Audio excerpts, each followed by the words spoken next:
Wednesday Weekly Wisdom Guest Edition. And this week I have the amazing councillor Ellie Emberson joining me. So I'm going to add her to the live now.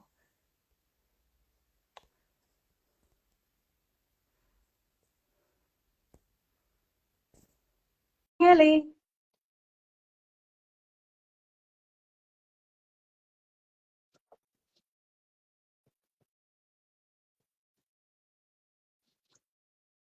There we go, Ellie. You're joined. I'm inviting you to the chat. Ellie. Hey, Ellie. I can see you in the chat. Are you able to see my invitation? Go live with Ellie. Come on. There we go. Ellie, can you see my request to join the live?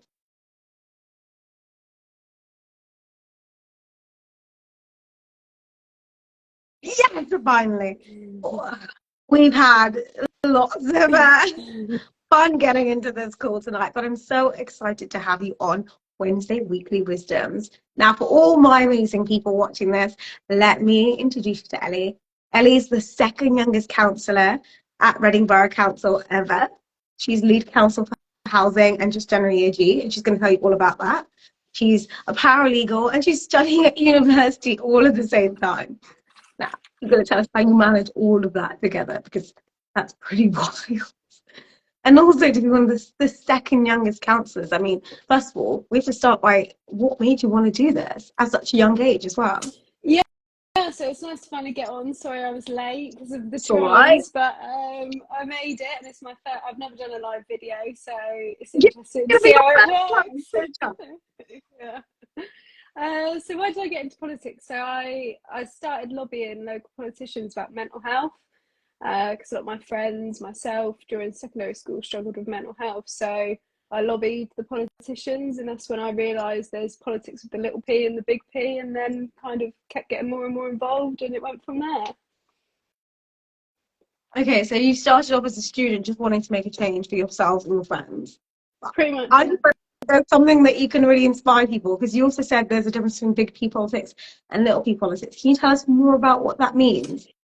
Yeah, so, well, politics is everywhere, it's in my workplace, it's on the telly, but, with the big P, I mean, Tories, Labour Party, that sort of politics, and then politics with the small p is more not party politics. So I started from a place of just trying to make a change, and then I joined the capital P politics. That's amazing. So if you were like a young person here was listening, and we're going to record this, and also it's going to be on the internet, and they're thinking, okay, I want to do what Ellie did. I found something that's bothering me and it's affecting me, my peer group. What would be the thing that you would tell them to do to like start the journey you've gone on? I'd say make your voice known. So just, start what matters to you, who can change what you're trying to change. So for mental health education, I knew I had to go to the council, I had to go to the local MPs. And then, from there, for me, it became quite apparent which political party more suited me and my values and what I care about. And that's when I then joined the Labour Party and got more involved in the big P politics. Thanks, Ellie. That's amazing, because I quite like that, actually. Find the thing, use your voice, and find who's the person that can help that change happen. And that could be any level of government. But you're a local councillor. But so what is in the room of a councillor? Because I know that so many people get this confused. They think councillors are MPs, but like I feel like you should set the record straight, like once for all. What is a councillor, and what's the difference between a councillor and an MP?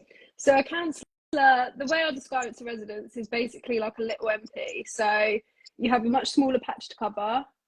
So in my case, it's Cllr, which is a smaller patch than Reading West, the constituency, which the MP represents. And basically, we sit on the council and make decisions on policy. We also deal with casework. So as we talk about, I carry the housing portfolio at the moment.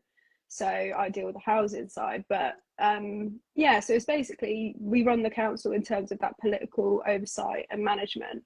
And, it's thousands of employees at councils, and we lead the way in terms of the policy, the strategy, we set the budget, and then we pick up on the kind of day-to-day stuff. So we don't touch the operational side, we don't work for the council, but we kind of set the agenda. I like that. So it's almost like the CEO setting the organisation strategy, the vision, then the officers, like thousands of staff of the council, kind of execute that. But you are overarching the budget and everything that really is like the vision that everyone's working to. Yeah, that's it. So, okay, I know that Cllr is your home, right? So you represent your home ward. Tell us about the pride that comes with that. I just can't imagine like representing where I was raised in my school, my teachers. What is that like? Knowing that your teachers, like you're their councillor. Yeah, so I grew up in Cllr. I don't live there anymore, but I lived there until I was, 15, I want to say. And that's what pulled me in, because I was thinking, oh, maybe one day I'll be a councillor when I've not got a daytime job to deal with as well. But then, a lot of colleagues were saying, look, Marion, who was the councillor, is standing down, it's Cllr, it's where you grew up. And I thought, you know what, like, I will put in, because, the pride, and I know the area, I know the people. So it was just kind of a given that I had to do it in my head in that moment. You just have to take it. Like when the opportunity comes, you have to take it. And now you represent Cllr and you've been a fantastic councillor. Now I've been to places around Reading and I've seen your name on the gold things that are on buildings. Do you want to tell us about some of your projects? And I was like, that's Ellie. I was going to take a picture and send it to you. I was like, that's Ellie's name. Buildings that have your name on it. Can you tell us about what you've done in housing and what you've been able to achieve? Because I just think that's incredible, seeing such a young person's name. And I know that age got nothing to do with it, but it's just incredible. I'm like, that's Ellie. I know Ellie. She's on this gilded bit of wall. It's going to be there forever. Yeah. How about it's weird. I still struggle with the formalities. Dear Councillor Emberson. I do find it funny, but yeah. So with the housing, the council's committed to building 400 homes that are in the pipeline and yet to be delivered. And as part of that, I get to go around, see them being built, and then when they are built, we generally put some sort of a plaque on them to say they were opened by said person, and a couple have my name on. Yeah, I forgot. I was like, do you still like pinch yourself and be like, oh my god? Yeah, I do, always. And I've been a councillor 5 years, and I don't think that'll ever go away for me. I still find it weird. Forever. Like, they're just there forever. So no matter what happens, whatever you go on to do, and we'll talk about some of the other things you do, because you wear a lot of hats. Like that exists, that you would deliver that housing and you were there. I just love that. It's like being part of history. Is that a big part of being a councillor for you, actually? Yeah, so it does. For me, though, like, it's the casework that keeps me going, because we had an election last year and had the choice to stand down, and I think about it because it's really hard work, as well as the day job, studying, and life in general. But the casework, when you can make a difference, that's what does it for me. It's cool to see my name and stuff, don't get me wrong, but like genuinely from the bottom of my heart, like that is what keeps me going. Do you want to tell us what casework is? Because obviously I'm a past councillor. I know what you mean, but everyone listening, what is casework? Yeah, so casework is when your residents come to you with an issue, and it can range from my bin didn't get collected to there's 10 of us living in a 2-bedroom flat, and some of it is really difficult and complicated, and some of it is quite straightforward. And at Reading, we have a very good team who basically log it for us. We get a reply and then we share it with the resident. But being a councillor is what you make it. So in the housing role, I've done a bit more kind of advocacy stuff, where I've taken stuff to the housing ombudsman because private landlords haven't been good enough. So it's what you make it, the casework. You can just log it, get a reply and send it back, or you can call the resident, you can go visit them. So it's completely wide ranging, but I love the casework. And I heard that you are the second highest on terms of numbers of casework. Is that true? Is that correct? And the highest highest Labour member, third highest out of all councillors, yeah. Highest Labour member, third highest of all councillors. So across the 48 councillors, you are racking the third highest of all of them and the highest of all Labour councillors. Now, I know that you're studying and you're working full time. Like, how would you balance this? Because I mean, I was a councillor and working and doing all the other things, and it was hard. And you had the opportunity at the last election to stand out and you didn't. So what is your hack to balancing it all? And what keeps you energized? a lot that you've got on your plate. Yeah, no, it is a lot. And, you know, I'm like you, Io, in that I'm hyper organized. And that is what gets me through because, like, without my little subfolders in my inbox for each resident, you know, there's just no way personally I could cope with it. But there are days where it's really hard, you know, if life throws a curveball as it often does, then I'm thinking, oh my God, I'm behind on casework. Like, I'm behind on casework a bit more than I'd want to be at the minute because, you know, I had stuff going on last week with my dog, you know, and it's, you have to take it with a pinch of salt and you have to remind residents that, you know, we do get an allowance, like we do get paid for what we do, but it's not employment. So you have to balance it. And I've learned the hard way through having faced burnout. So, you know, you have to manage it. And for me, it's being organised and being positive. Like I can be cynical at times when, you know, I've got people, you know, I've had to call the police on some residents because they have been abusive to me. But generally speaking, you don't get that. So it's just balancing it and taking those little wins, you know, when you can get that bin collected or whatever. You know, I take so much pride in that because that's what makes the difference to someone else and that's what keeps me going. I love that. I think that there is that challenge of any public facing role seems to be do get quite a lot of negative response, and you have to balance that with how difficult it is as well, and then just find that silver lining, that bit that gets you going. And for you, like I mean, just the fact that you are the highest Labour council in terms of casework shows how much that means to you and how much you love that. So that's the bit that's your why ultimately. Yeah. So I guess the advice to anyone who's listening to this, like, what can I learn from this, is actually Ellie's found the why that's making her do this, right? She knows that she's representing the community that she was raised in, which is like an absolute privilege, but she doesn't negate that it's really hard. She tries to balance it out and give that allowance, you know, that life does happen and we get behind sometimes. But one of the tips would you give to people, like, I mean, you have so much experience as a councillor. You were you did youth parliament before. You've worked for the Labour Party as an organiser, and you're studying to be a lawyer. Like, that's a lot of different hats to wear. Like, what are the key bits of advice that you would take from all that very broad experience and say, if I was telling someone, you know, these are the top things of like, you do this and you will win in whatever you are trying to do? I think the first thing I'd say is everything's transferable. You know, all skills that you learn are transferable. And through difficult moments on the council, that's helped me be better in the day job. And through more difficult times in the day job, it helps me be a better councillor. So, you know, everything is about learning, and I genuinely believe that. And, you know, I've done my degree online rather than going to uni. But, you know, I've learned so much from that. And I think it's just keep going, keep persevering. There's hard moments, and sometimes you do need to step away. Like, don't just keep going and going until you burn yourself out, because I have been there. You know, just remember that everything you do and everything you say, you know, will come back, and you will learn throughout what you do. So, you know, just keep a record of it, because, you know, I had to apply for a training contract recently because I'm doing the next lawyer stage, and, you know, I was looking at my CV and I was like, I'm sure there's loads missing. So also, like, keep a track of everything you do and what you learn. And I know you're very good at that, Io. And, you know, keep a record, because, you know, it's all important learning and it's all valuable stuff. Yeah, absolutely. Because you're doing all this stuff, and I guess there's no value if you don't remember it and you can't call it to use it in future endeavours. That's so exciting. You apply for your training contract with your fingers crossed for you. Yeah. It's a very exciting time. But also, you mentioned burnout quite a lot.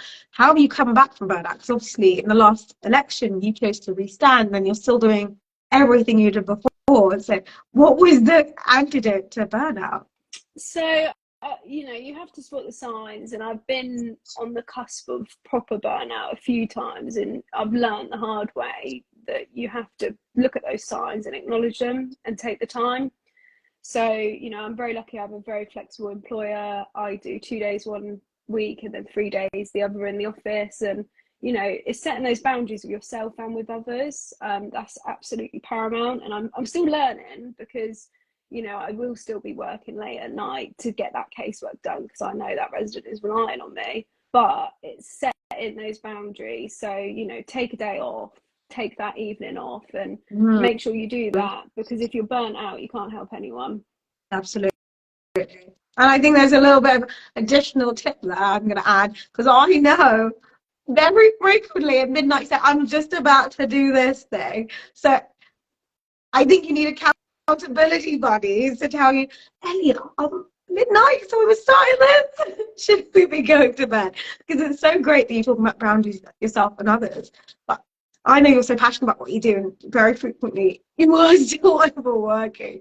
So I'm just going to add one more tip and listen to get some people who know what you're doing and keep you in line, keep you sharpish, Yeah. and getting that break. And I'd add to that as well, just to say, like, people that get it as well, like you are such a great accountability person for so many reasons, because you're stern and you will have me if I do too much, but also you get it. Like, being a counsellor is very unique, and it is a weird thing that most people don't get. And luckily, obviously my partner is also a counsellor, and that helps a lot. But a lot of people, you know, my family, they get it, but a lot of people don't understand why I'm typing at 11 at night about bins, you know. So you have to make sure you ground yourself with people that get it.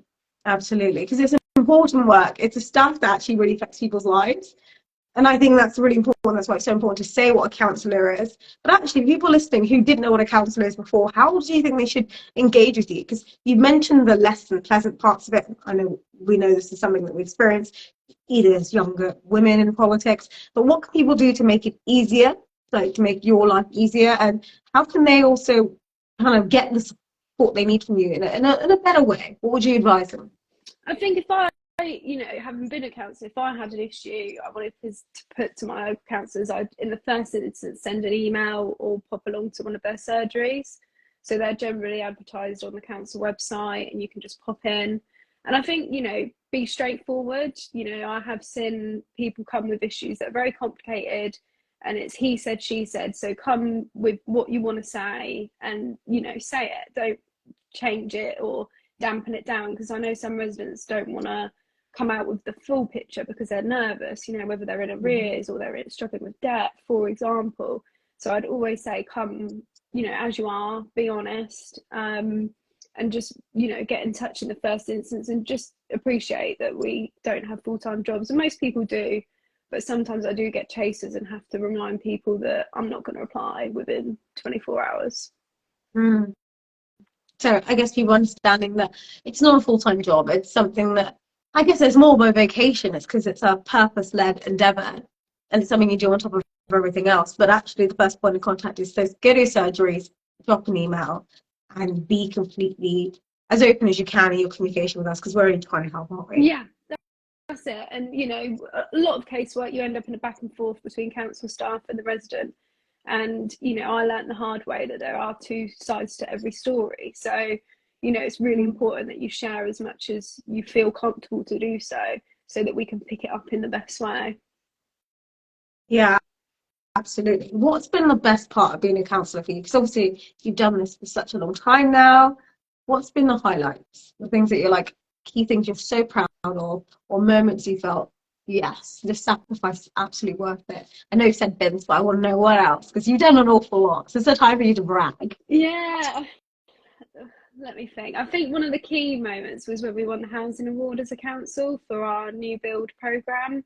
You know, seeing the officers' faces when, you know, the name was called out, and the amount of work that went into that, and, you know, the people's lives were changing, because that's tenants that have been waiting for council homes moving into those. So I think that's definitely a highlight. Last year's elections were big because they were all out elections in Reading. So seeing us return as the leading political party yet again, you know, it's a proud moment, because we've all played a part in making that happen, and people believe in us. You know, and you see a lot of other councils flip-flop, but we've been in power for decades, save for 1 year. So, you know, there's a reason for that, and that's bloody hard work, in my opinion. What else? Gosh, there's so many moments.